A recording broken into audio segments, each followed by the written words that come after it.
नमस्कार दोस्तों, स्वागत है हमारे YouTube चैनल भंडार एक्शन पॉइंट में। दोस्तों, आज हम यहाँ पे चर्चा करेंगे ज्योग्राफी के बहुत ही महत्वपूर्ण टॉपिक जनसांख्यिकीय परिवर्तन एवं प्रवास के बारे में, जो कि पैट के सिलेबस का बहुत ही ज़्यादा महत्वपूर्ण पार्ट है। तो ठीक है, आइए देर न करते हुए शुरू करते हैं आज का वीडियो। सबसे पहले हम बात करेंगे जनसांख्यिकीय परिवर्तन होता क्या है। तो एक निश्चित अवधि में किसी क्षेत्र के निवासियों की संख्या में होने वाला परिवर्तन, एक निश्चित अवधि में किसी भी क्षेत्र में जो निवासी रह रहे हैं उनकी संख्या में होने वाले परिवर्तन को हम क्या बोलते हैं? जनसांख्यिकीय परिवर्तन बोलते हैं। ठीक है, नेक्स्ट देखते हैं। नेक्स्ट है हमारा, विश्व में सर्वप्रथम जनगणना की शुरुआत वर्ष 1749 में स्वीडन में की गई थी। अगर हम बर्ड की बात करें तो बर्ड में सबसे पहले जो सेंसस की शुरुआत की गई थी वो 1749 में स्वीडन में की गई थी। ठीक है, याद रखेंगे इसको। नेक्स्ट देखते हैं। नेक्स्ट है हमारा, दशकीय जनगणना की शुरुआत सर्वप्रथम 1790 में संयुक्त राज्य अमेरिका में की गई थी। अगर हम दशकीय जनगणना की बात करें तो इसकी शुरुआत 1790 में संयुक्त राज्य अमेरिका यानी यूएसए में की गई थी। ठीक है, अगर हम भारत के बारे में देखें तो भारत में पहली बार जनगणना 1872 में हुई थी। कब हुई थी? 1872 में। उस समय वाइस राय जो थे वो थे लॉर्ड मेयो वाइस राय थे 1872 में। उस समय इसकी शुरुआत की गई थी। अगर स्थापना की देखें, स्थापना के बारे में, तो भारतीय सांख्यिकी सर्वेक्षण विभाग इसकी स्थापना हुई थी। भारतीय सांख्यिकी सर्वेक्षण विभाग की स्थापना की गई थी। ठीक है, नेक्स्ट देखते हैं हम। नेक्स्ट है, भारत में नियमित जनगणना। भारत में जो रेगुलर जनगणना की शुरुआत की गई थी वो 1881 में की गई थी। उस समय जो वाइस राय थे वो थे लॉर्ड रिपन। याद रखेंगे, सबसे पहले 1872 में लॉर्ड मेयो काल में, और भारत में लगातार जनगणना की जो शुरुआत हुई थी वो 1881 में लॉर्ड रिपन की वाइस राय के काल में हुई थी। ठीक है, स्वतंत्र भारत की पहली जनगणना वर्ष 1951 में हुई थी। कब हुई थी? वर्ष 1951 में। ठीक है, जनसंख्या के अध्ययन को हम बोलते हैं डेमोग्राफी। क्या बोलते हैं? डेमोग्राफी। नेक्स्ट देखते हैं। नेक्स्ट है, वर्ष 2011 की जनगणना भारत की 15वीं जनगणना थी। कौन सी नंबर की जनगणना थी? 15वें नंबर की जनगणना थी। और स्वतंत्र भारत की ये 7वीं जनगणना थी। ठीक है, इंडिपेंडेंस इंडिया की 7वीं और ओवरऑल 15वीं जनगणना थी। ठीक है, 15वीं जनगणना के महापंजीयक व जनगणना आयुक्त उस समय थे सी चंद्रमौली। कौन थे? सी चंद्रमौली। ठीक है, जनसांख्यिकी परिवर्तन में दो प्रकार से होता है। जनसांख्यिकी में परिवर्तन जो होता है वो दो प्रकार से होता है। देखते हैं उसके बारे में। पहला है धनात्मक चेंज, यानी पॉजिटिव चेंज, धनात्मक परिवर्तन। दूसरा है ऋणात्मक परिवर्तन यानी निगेटिव चेंज। धनात्मक परिवर्तन में जनसंख्या में वृद्धि होती है और ऋणात्मक में क्या होता है? जनसंख्या में कमी होती है। ठीक है, वर्ष 2011 की जनगणना, इसके बारे में चर्चा करते हैं। इसका जो शुभंकर था इसका प्रगणक शिक्षिका था। क्या था? प्रगणक शिक्षिका। ठीक है, आदर्श वाक्य के बारे में देखें तो हमारी जनगणना हमारा भविष्य, इसका जो आदर्श वाक्य था हमारी जनगणना हमारा भविष्य। ठीक है, कुल जनसंख्या लगभग 121 करोड़ थी। कितनी थी? 121 करोड़। अगर जनसंख्या के मामले में हम भारत की बात करें तो जनसंख्या के मामले में भारत सेकंड नंबर पे आता है, पहले नंबर पे चाइना आता है। ठीक है, याद रखेंगे। नेक्स्ट है हमारा, भारत की जो जनसंख्या है पूरे विश्व की जनसंख्या का कितना है? 17.5% है। कितना है? 17.5%। ठीक है, अब देखते हैं पुरुष की जनसंख्या जो है, भारत की टोटल जनसंख्या में पुरुष का जो शेयर है वो 51.47% है। कितनी? 51.47। महिलाएं जो हैं वो 48.53% हैं। ठीक है, अगर हम नगरीय और ग्रामीण की देखें तो नगरीय जनसंख्या है वो 31.10% है और वहीं ग्रामीण जनसंख्या है 68.90%। ठीक है, कितनी? 68.90%। नेक्स्ट है हमारा दशकीय वृद्धि दर। ये कई बार पूछा जा चुका है। ठीक है, पीसीएस में भी कई बार पूछा गया, प्रीलिम्स में। ये दशकीय वृद्धि जो दर हुई थी 2001 से 2001 के बीच में। ठीक है, 2001 से 2011 के बीच में 17.70%। कितनी हुई थी? 17.70% की दशकीय वृद्धि दर हुई थी। ठीक है, नेक्स्ट है वर्ष 1911 से 1921 के मध्य 0.31% यानी 0.31% ऋणात्मक वृद्धि देखने को मिली। मतलब ये है 1911 से 1921 के मध्य में भारत की जनसंख्या में कमी देखने को मिली थी। ठीक है, मोस्टली क्या वृद्धि देखने को मिलती है, लेकिन इस स्लॉट में ऋणात्मक वृद्धि हुई थी, मतलब कमी देखने को मिली थी। वहीं बात करें 1960 से 1970 में, 1960 से 1970 में भारत की जनसंख्या में सर्वाधिक वृद्धि देखने को मिली थी। ठीक है, सबसे ज़्यादा वृद्धि इस स्लॉट में हुई थी। ठीक है, 1960 से 1970 के अंतर्गत, इसमें मेंशन नहीं किया है। ठीक है, नेक्स्ट देखते हैं। नेक्स्ट है, इसलिए वर्ष 2021 को जनगणना में महान विभाजक वर्ष भी कहा जाता है, क्योंकि 2021 में ऋणात्मक वृद्धि देखने को मिली थी, इसलिए इसे जनगणना में महान विभाजक वर्ष के नाम से जानते हैं। आगे बढ़ते हैं। नेक्स्ट है हमारा, जो हमारा भारत का लिंग अनुपात है वो 943 है। ठीक है, कितना है? 943 है। ठीक है, जनसंख्या घनत्व 382 है। कितना है? 382 से, जब 382 है, जबकि 2001 में 324 था। ठीक है, साक्षरता जो है लिटरेसी वो 73% है। महिलाओं की जो लिटरेसी है वो 64.60% है।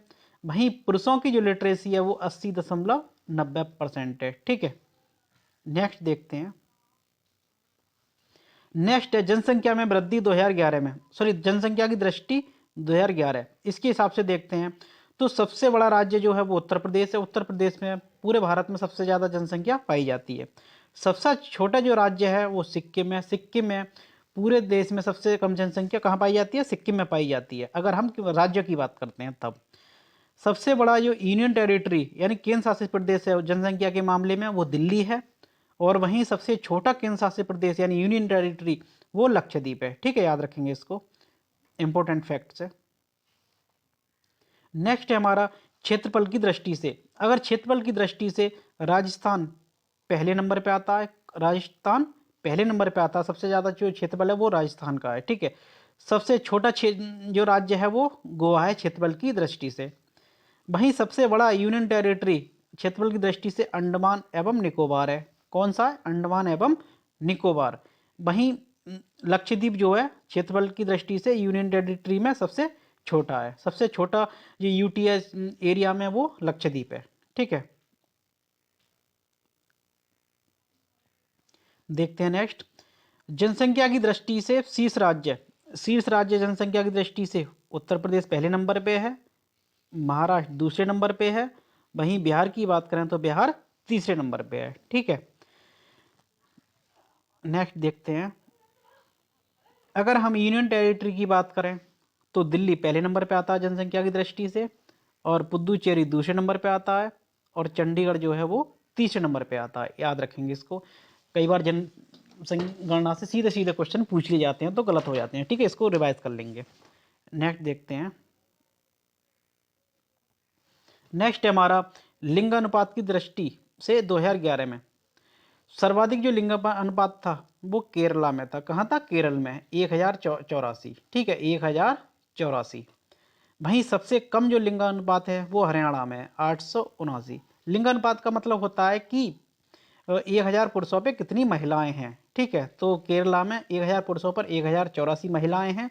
वहीं हरियाणा में सबसे कम 1000 पुरुषों पे 879 महिलाएं हैं। ठीक है, सर्वाधिक केंद्र शासित लिंगानुपात कौन से हैं? सबसे ज़्यादा जो लिंगानुपात है केंद्र शासित प्रदेशों में वो पुद्दुचेरी का है। कितना? 1037। वहीं सबसे कम जो है वो दमन एवं दीप का है, 618। ठीक है, याद रखेंगे इसको। नेक्स्ट है सर्वाधिक शिशु 0 से 6 वर्ष के लिंगानुपात में सबसे पहला राज्य कौन सा है? वो अरुणाचल प्रदेश है। ठीक है, अरुणाचल प्रदेश पहले नंबर पे है शिशु लिंगानुपात में। वहीं यूनियन टेरिटरी में अंडमान निकोबार पहले नंबर पे है। अगर हम न्यूनतम शिशु की बात करें, न्यूनतम शिशु लिंगानुपात, तो हरियाणा इस पे पहले नंबर पे है, और यूनियन टेरिटरी में दिल्ली है। ठीक है, कौन सा यूनियन टेरिटरी में? दिल्ली। नेक्स्ट देखते हैं, जनसंख्या का जो सिद्धांत था वो रॉबर्ट माल्थस ने दिया था। रॉबर्ट माल्थस ने एक थ्योरी दी थी, उसमें जनसंख्या के सिद्धांत के बारे में उन्होंने बताया था। नेक्स्ट है हमारा जनसंख्या घनत्व की दृष्टि से सर्वाधिक जनसंख्या घनत्व वाला राज्य कौन सा है? बिहार है। ठीक है, कितना है यहाँ का घनत्व? 1106। ठीक है, कितना है? 1106। वहीं यूनियन टेरिटरी में दिल्ली पहले नंबर पे है। इसका जो जनसंख्या घनत्व है वो 11,320 है। इसका मतलब होता है कि प्रति वर्ग किलोमीटर में दिल्ली में 11,320 लोग रहते हैं। वहीं बिहार में 1106 लोग रहते हैं। अगर पूरे भारत की बात करें तो पूरे भारत में प्रति वर्ग किलोमीटर में 382 लोग रहते हैं। ठीक है, प्रति वर्ग किलोमीटर में 382। ठीक है, नेक्स्ट देखते हैं। नेक्स्ट है हमारा न्यूनतम जनसंख्या घनत्व वाला राज्य। जो न्यूनतम जनसंख्या घनत्व वाला जो राज्य है वो अरुणाचल प्रदेश है। इसका जनसंख्या घनत्व मात्र 17 है। कितना है? मात्र 17। मतलब प्रति वर्ग किलोमीटर में यहाँ केवल 17 लोग रहते हैं। ठीक है, वहीं अगर हम यूनियन टेरिटरी को देखें तो यूनियन टेरिटरी में जो ये सबसे कम जनसंख्या घनत्व है वो है अंडमान एवं निकोबार का। ठीक है, याद रखेंगे इसको। नेक्स्ट है हमारा साक्षरता की दृष्टि से 2011 सर्वाधिक साक्षरता वाला जो राज्य है जनसंख्या 2011 के अकॉर्डिंग वो केरला है। ठीक है, कौन सा है? केरल की जो लिटरेसी है वो 94% है। ठीक है, 100 में से 94 लोग वहाँ पे पढ़ साक्षर हैं। ठीक है, नेक्स्ट देखते हैं। नेक्स्ट है हमारा यूनियन टेरिटरी में लक्षद्वीप है। कौन सा है? लक्षद्वीप। वही हम अगर न्यूनतम साक्षरता वाले राज्य के बारे में बात करें तो बिहार की जो लिटरेसी है वो सबसे कम है। बिहार की लिटरेसी सबसे कम है। और यूनियन टेरिटरी में दादरा एवं नगर हवेली की लिटरेसी सबसे कम है। न्यूनतम वृद्धि दर वाला राज्य सबसे ज़्यादा जो वृद्धि हुई, सबसे कम वृद्धि जो हुई थी वो नागालैंड में हुई थी। कितनी? -0.6, मतलब 0.6 निगेटिव में। ठीक है, इसका मतलब यहाँ पे कमी हुई थी। ठीक है, क्या हुई थी? कमी, निगेटिव वृद्धि हुई थी। यहाँ पे निगेटिव वृद्धि कहाँ हुई थी? नागालैंड में हुई थी। ठीक है, याद रखेंगे। -0.6 पूछा जा चुका है पिछली कई परीक्षाओं में और आगे भी पूछे जाने की संभावना प्रबल है। नेक्स्ट देखते हैं सर्वाधिक जो शहरी जनसंख्या है वो महाराष्ट्र में पाई जाती है। कहाँ पाई जाती है? महाराष्ट्र में। और सेकंड नंबर पे आता है यूपी, उत्तर प्रदेश में। ठीक है, शहरों में जो पहली जनसंख्या पाई जाती है सर्वाधिक महाराष्ट्र में और सेकंड नंबर पे उत्तर प्रदेश। वहीं सर्वाधिक शहरी जनसंख्या परसेंटेज के हिसाब से देखें हम प्रतिशत में, तो शहरी जनसंख्या परसेंटेज के हिसाब से गोवा में पाई जाती है सबसे ज़्यादा और सेकंड नंबर पर आता है मिजोरम। कौन सा आता है? मिजोरम। वहीं नेक्स्ट देखते हैं हम भारत में मेगा सिटी कौन कौन से हैं? 3 है, मुंबई, दिल्ली और कोलकाता। ठीक है, कौन कौन सी हैं? मुंबई, दिल्ली और कोलकाता। नेक्स्ट देखते हैं। अब चर्चा करेंगे हम उत्तर प्रदेश की जनगणना के बारे में। ठीक है, जो 2011 के अकॉर्डिंग है। तो कुल जनसंख्या उत्तर प्रदेश की 2011 की जनगणना के अनुसार जो थी वो लगभग 20 करोड़ थी। कितनी थी? 20 करोड़। जिसमें जो महिलाएं थीं 47.71%। वहीं पुरुषों की जनसंख्या थी 52.29%। ठीक है, आगे बढ़ते हैं। नेक्स्ट है हमारा 2011 में देश की कुल जनसंख्या का 16.51% हिस्सा था। उत्तर प्रदेश का पूरे भारत में 2011 की जनसंख्या के अनुसार कितना हिस्सा था? 16.51%। ठीक है, पूरे भारत की 16.51% जो जनसंख्या है वो उत्तर प्रदेश में निवास करती है 2011 के अकॉर्डिंग। ठीक है, दशकीय वृद्धि देखें हम तो दशकीय जो वृद्धि हुई थी 2001 से 2011 के अंतर्गत वो 20.23% थी। कितनी थी? 20.23%। ये यूपी ट्रिपल एस सी के कई परीक्षाओं में पूछा जा चुका है। ठीक है, और आगे भी आने की संभावना है, इसको याद रखेंगे। कितना है? 20.23%। ठीक है, आगे बढ़ते हैं। आगे है जनसंख्या की दृष्टि से उत्तर प्रदेश पहले नंबर पे है। अगर क्षेत्रफल की दृष्टि से देखें तो राजस्थान पहले नंबर पे आता है, मध्य प्रदेश सेकंड नंबर पे आता है, महाराष्ट्र तीसरे नंबर पे आता है और उत्तर प्रदेश का स्थान जो है वो चौथे नंबर पे आता है। जनसंख्या की दृष्टि से उत्तर प्रदेश पहले स्थान पर है और वहीं क्षेत्रफल की दृष्टि से उत्तर प्रदेश चौथे स्थान पर है। ठीक है, आगे बढ़ते हैं। आगे देखते हैं विश्व स्तर पर चीन, भारत, अमेरिका, व इंडोनेशिया के बाद उत्तर प्रदेश 5वें नंबर पे आता है। अगर हम पूरे विश्व में देखें तो जनसंख्या के मामले में उत्तर प्रदेश 5वें स्थान पर आता है, चीन, भारत, अमेरिका और इंडोनेशिया के बाद। ठीक है। जनसंख्या घनत्व के बारे में देखेंगे तो भारत का जो जनसंख्या घनत्व है वो 382 है प्रति वर्ग किलोमीटर। वहीं उत्तर प्रदेश का जो जनसंख्या घनत्व है वो 829 है। कितना है? 829। साक्षरता के बारे में चर्चा करेंगे। साक्षरता उत्तर प्रदेश की कितनी है? 67.72% है। कितनी है? 67.72%, जिसमें महिलाएं 57.2% साक्षर हैं और पुरुष 77.3% साक्षर हैं। ठीक है।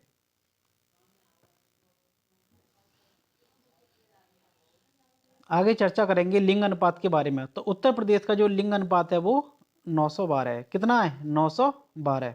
ठीक है। 31 कम राष्ट्रीय औसत से। जो राष्ट्रीय है वो कितना है? 943 है और ये कितना है? 912। मतलब राष्ट्रीय वाले से कितना कम है? ये 31 कम है। ठीक है। नेक्स्ट देखते हैं। नेक्स्ट है हमारा नगरीय जनसंख्या कितनी है उत्तर प्रदेश में? 22.27% है और ग्रामीण जनसंख्या 77.73% है। कितनी है? 77.73%। अनुसूचित जाति उत्तर प्रदेश में कितनी है? 20.69% है। कितनी है? 20.69% कुल प्रदेश की जनसंख्या का। वहीं अनुसूचित जाति के बारे में, जनजाति के बारे में बात करें तो ये कुल जनसंख्या का केवल 0.57% है। कितनी है? 0.57%। ठीक है। सिलम आबादी कितनी है? सिलम आबादी 11% है। कितनी है? 11%। आगे बढ़ते हैं। आगे है सर्वाधिक आबादी वाले जिले। उत्तर प्रदेश में सर्वाधिक आबादी वाले जिलों के मामले में प्रयागराज पहले स्थान पर आता है, मुरादाबाद दूसरे स्थान पर आता है, वहीं गाजियाबाद तीसरे नंबर पे आता है सर्वाधिक आबादी के मामले में। ठीक है। आगे बढ़ते हैं।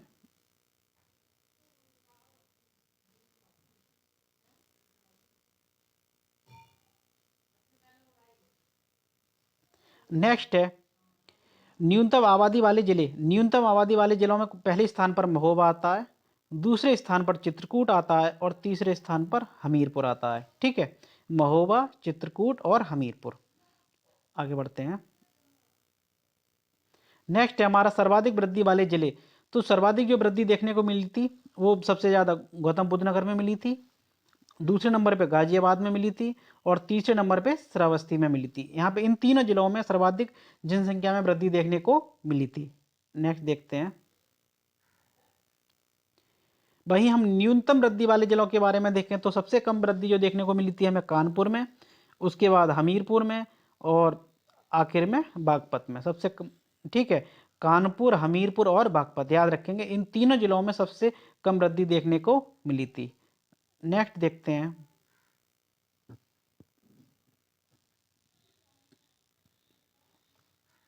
नेक्स्ट है जनसंख्या घनत्व। जनसंख्या घनत्व सबसे ज़्यादा गाजियाबाद का है। कहाँ का है? गाजियाबाद का। वहीं उसके बाद बनारस आता है, वाराणसी, और उसके बाद आता है लखनऊ। ठीक है। सबसे ज़्यादा जनसंख्या घनत्व गाजियाबाद का, उसके बाद वाराणसी, उसके बाद लखनऊ। अगर हम न्यूनतम जनसंख्या घनत्व को देखें तो सबसे कम जनसंख्या घनत्व ललितपुर का है, उससे ज़्यादा सोनभद्र का और फिर उससे ज़्यादा हमीरपुर का। ठीक है। आगे बढ़ते हैं। आगे बात करेंगे हम साक्षरता पे यानी लिटरेसी पे। तो जो लिटरेसी है, लिटरेसी में शीर्ष स्थान पर कौन सा जिला है उत्तर प्रदेश का? गौतम बुद्ध नगर पहले नंबर पे है, वहीं कानपुर नगर दूसरे नंबर पे है और औरैया तीसरे नंबर पे है। ठीक है। औरैया कौन से नंबर पे है? तीसरे नंबर पे। अगर हम न्यूनतम साक्षरता के बारे में देखें तो श्रावस्ती पहले स्थान पर आता है, बहराइच दूसरे स्थान पर आता है और बलरामपुर तीसरे स्थान पर आता है। नेक्स्ट देखते हैं। नेक्स्ट है हमारा लिंग अनुपात। लिंग अनुपात में जो सीट्स पर है सबसे ज़्यादा जो लिंग अनुपात है वो जौनपुर का है, उसके बाद आजमगढ़ और उसके बाद देवरिया। वहीं अगर हम न्यूनतम लिंग अनुपात के बारे में देखें तो सबसे कम लिंग अनुपात गौतम बुद्ध नगर का है, इससे ज़्यादा बागपत का और उससे ज़्यादा हमीरपुर का। ठीक है। आगे बढ़ते हैं। आगे है अनुसूचित जाति की जनसंख्या सबसे ज़्यादा कहाँ पर है उत्तर प्रदेश में। तो सबसे ज़्यादा जो अनुसूचित जाति यानी एससी की जनसंख्या है वो सीतापुर में है, उसके बाद प्रयागराज में और उसके बाद हरदोई में। ठीक है। अगर हम न्यूनतम की बात करें, ठीक है, तो न्यूनतम एससी की जनसंख्या वो कहाँ पर है, सबसे कम कहाँ पर है पूरे उत्तर प्रदेश में, बागपत में, उसके बाद श्रावस्ती और उसके बाद गौतम बुद्ध नगर। ठीक है, अब हम देखेंगे अनुसूचित जनजाति की जनसंख्या के बारे में। तो अनुसूचित जनजाति की जो जनसंख्या के मामले में सबसे पहले स्थान पर सोनभद्र आता है, दूसरे स्थान पर बलिया आता है और तीसरे स्थान पर देवरिया आता है। ठीक है, आगे बढ़ते हैं। वहीं न्यूनतम के बारे में बात करें तो न्यूनतम सबसे कम बागपत में, फिर उससे अधिक कन्नौज में, फिर उससे अधिक बदायूं में। ठीक है, आगे देखते हैं। धर्म आधारित जनगणना, धर्म के आधार पर जनगणना देखें तो हम हिंदुओं की संख्या सबसे ज़्यादा है, कितनी है, 79.7%। कितनी है, 79.7%। उसके बाद और सबसे कम की जनसंख्या कौन से धर्म की है, वो बौद्ध धर्म की है, कितनी है, 0.1%। कितनी है, 0.1%। ठीक है, आगे देखते हैं। तो फ्रेंड्स, ये थी हमारी जनसांख्यिकी और प्रवास से संबंधित महत्वपूर्ण वीडियो, जो कि पेट परीक्षा की दृष्टि से बहुत ही ज़्यादा कारगर साबित होने वाली है। ठीक है, इसीलिए हमारे वीडियो को शुरू से अंत तक देखें। अगर हमारा वीडियो आपको पसंद आया हो तो वीडियो को लाइक करना ना भूलें और शेयर करना ना भूलें। साथ ही अगर आप हमारे चैनल पर पहली बार हैं तो चैनल को जरूर सब्सक्राइब कर लें और बेल आइकन को भी प्रेस कर लें, ताकि मैं जब भी कोई वीडियो बनाऊँ तो उसका नोटिफिकेशन आप तक पहुँचता रहे। धन्यवाद।